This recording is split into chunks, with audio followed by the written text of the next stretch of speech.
চাল দিয়ে ভাত খেতাম কইছিলাম আমি কইছিলাম যে আপনার ইয়ার ওই যে কয় আই কই একরকম আর গরল নিকো আরেক রকম কইছে যে আপনার আই কইছি যে আপনার কাঁচা মরিচ দিয়ে ভর্তা বানাইতো আর হাতারা কয় যে হুন্না মরিচ দিয়ে ভর্তা হুন্না মরিচ দিয়ে আরে ডি এমনি এমনি কেন ভর্তা বানাই ভর্তা বানাই বুঝছ তো কি লিখি না আমি বাদাম খাই না তুই বাদাম তুই খা না তুই খা বাদাম খা আমি খাইতাম না তুই খা না আমি আলু ছুললে আলু তুই তুই বাদাম খা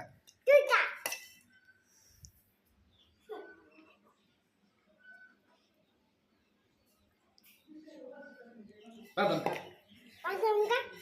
তুই আলু খা তুই আলু খা খা আলু ছুললে আলু ছুললে খান রাখ